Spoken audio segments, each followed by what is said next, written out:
Bonjour, Denis Raymond.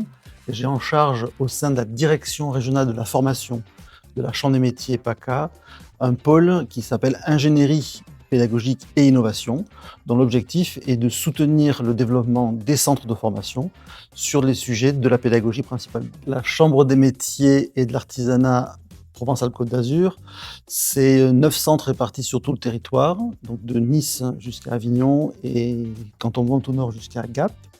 C'est en gros 6200 apprentis et à peu près 4000 stagiaires de la formation continue, ce qui fait en tout, au global, à peu près 11 000 personnes en formation chez nous. Et donc la chambre elle-même, c'est à peu près 1000 agents, dont 500 travaillent pour la formation.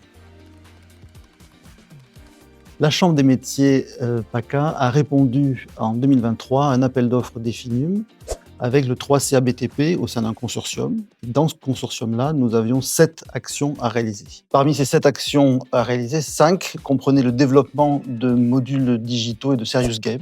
Et donc, nous avons fait appel à Business pour ces 5 projets-là.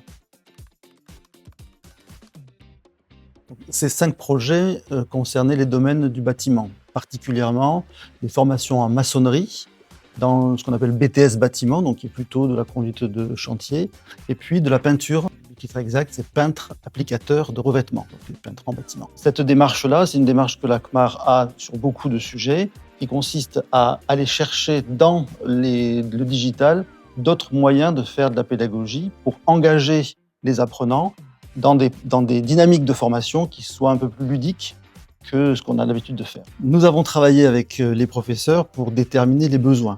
Nous avons fait des sortes de cahiers des charges fonctionnels, de qu'est-ce qu'il fallait que l'on ait pour justement accompagner nos apprenants. Une fois qu'on a fait ce cahier des charges-là, il nous fallait faire appel à des professionnels qui pouvaient mettre ça en scène, donc scénariser ces modules-là et développer le contenu. Business est intervenu avec nous sur plusieurs sujets, mais le premier, ça a été finalement de challenger ensemble, de co-construire des éléments qui étaient des éléments de scénario pédagogique. On avait des idées, les experts de business en avaient d'autres, on a croisé ça pour arriver à la situation de ce que l'on a développé.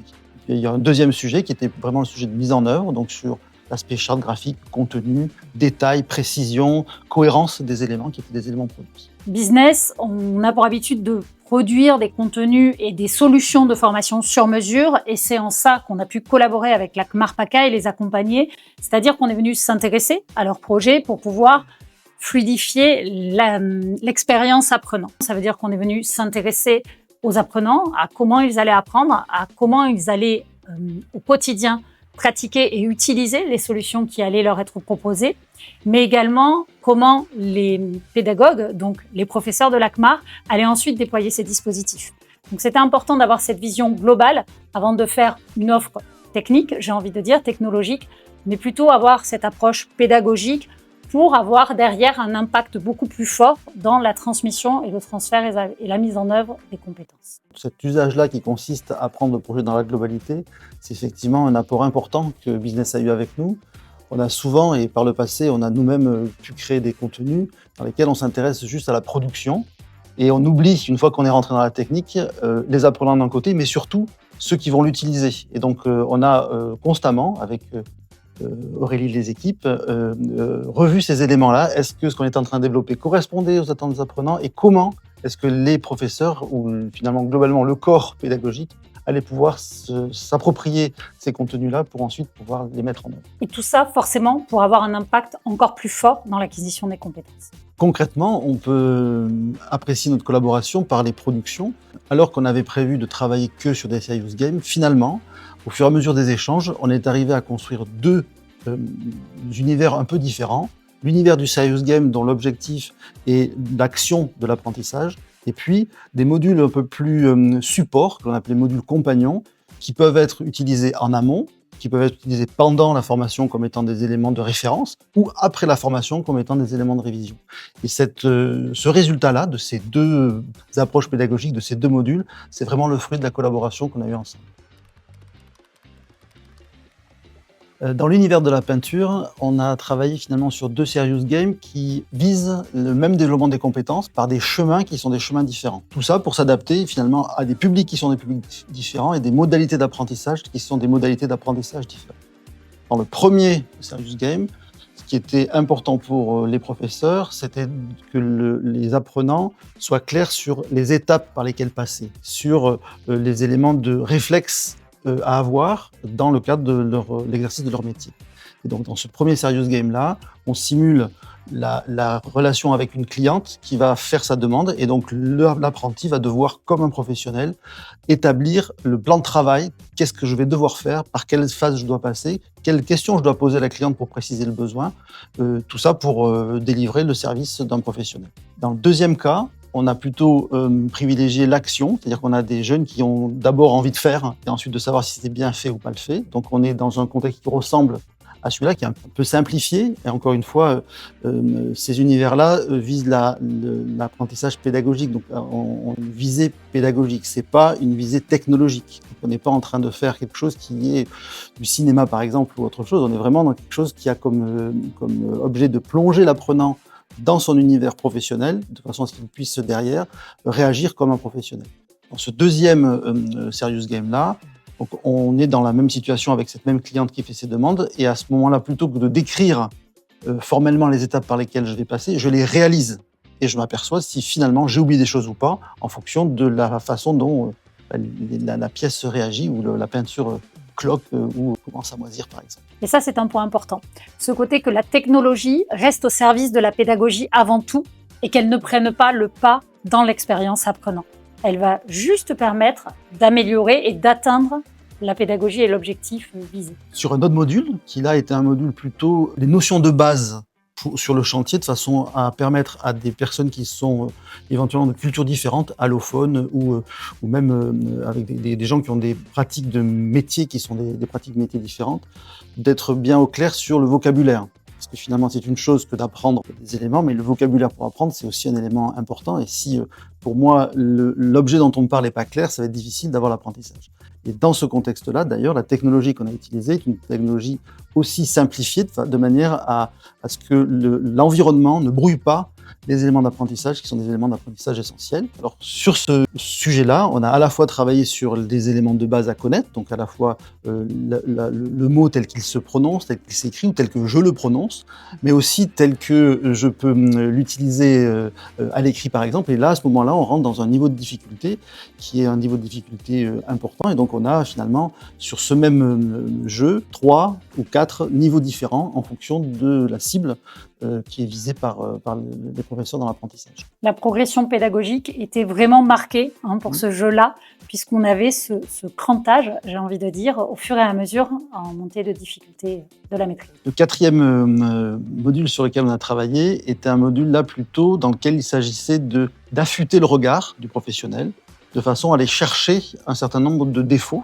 ou de malfaçons des éléments qui étaient présentés. Et donc là, on a plutôt une dynamique pédagogique qui ressemble à un jeu de plateau, dans lequel on va finalement, en fonction de l'avancement, avoir des activités qui sont des activités un peu différentes.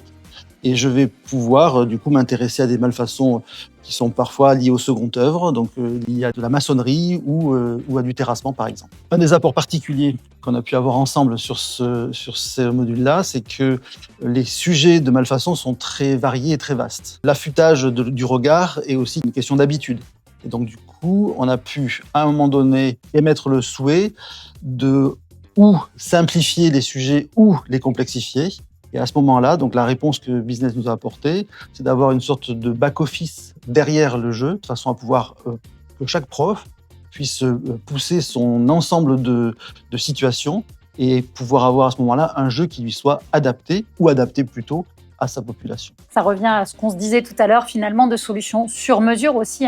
Et plutôt que le jeu soit figé dans le temps, ça permet de le nourrir et de pousser un petit peu plus les parties et de les faire évoluer. Le dernier sujet que l'on a traité, c'est un sujet du plan d'installation de chantier.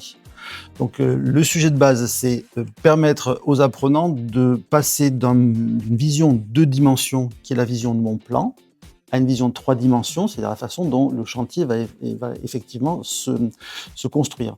Et donc dans le jeu, dans le Serious Game, on a à la fois cette vision en 2D et cette vision en 3D. Et il s'agit là d'identifier à quels endroits je dois placer les éléments de chantier de façon à ce que mon chantier se déroule de la meilleure des façons.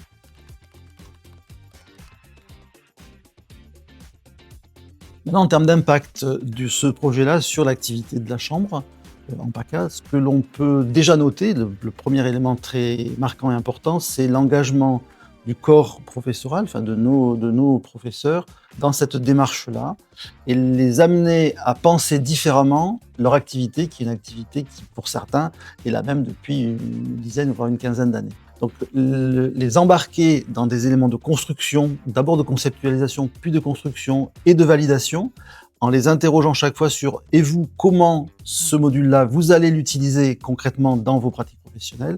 Ça a permis d'enclencher une dynamique qui est une dynamique d'évolution, et cette dynamique-là, elle dépasse largement le projet dont on parle là. Le deuxième impact, qui était l'impact recherché attendu au démarrage, c'est une question de dynamisation de la formation. On a dans les métiers du bâtiment une dimension qui est une dimension traditionnelle. Enfin, être maçon, c'est la même chose depuis longtemps. Se former à être maçon, il n'y a pas de raison que ça ne change pas avec le temps.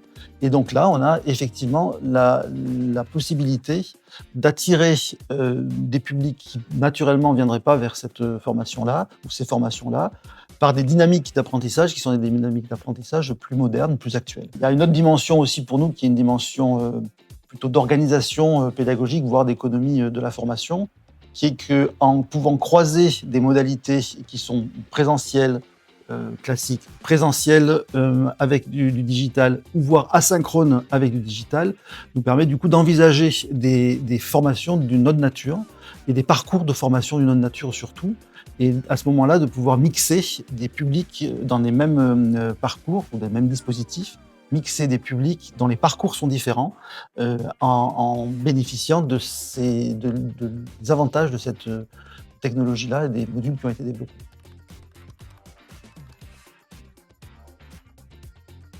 Donc, si je devais caractériser l'expérience que nous avons passée ensemble par un mot, ça serait finalement partenariat au sens vraiment entier du terme. C'est à la fois la construction d'une situation de confiance, à la fois le fait de se dire on travaille ensemble et au bout d'un moment on ne sait pas si on est dans ce prestataire ou si on est le collaborateur CMAR et on travaille dans cette équipe-là qui est une équipe du projet et qui fonctionne. Finalement, on a eu dans ce projet-là des impondérables, des choses qui ne sont pas passées comme prévu, et chaque fois, on a ensemble trouvé une solution qui était la solution qui nous facilitait, nous, la vie. Et donc, je remercie le business pour ce travail-là, pour le sérieux, pour la qualité et pour l'accompagnement et le professionnalisme avec lequel ça s'est passé. On a démarré avec des entreprises qui ne se connaissaient pas, on finit avec une relation partenariale étroite, qui fait que si notre projet devait démarrer, on ferait sans aucun doute appel à nouveau à cette même équipe-là. Merci Denis pour ces mots. Et également de notre côté, je rejoins Denis, on parlait il y a quelques instants de co-construction. Ça a vraiment été une co-construction, c'est-à-dire qu'il y a eu parfois des moments où on s'est challengé, je dirais en allant ensemble plus loin que la pédagogie choisie initialement. Et c'était très intéressant ça, d'être dans ces échanges et dans cette progression et cette co-construction pour faire un produit qui soit le plus cohérent et impactant dans l'apprentissage des apprenants à venir et qui puisse aussi perdurer, hein, c'est-à-dire qu'il ne soit pas obsolète demain. Donc c'était très intéressant de collaborer et de co-construire, tout ça dans la bonne humeur, ce qui ne gâchait rien. En bref, une réelle aventure humaine. Tout à fait.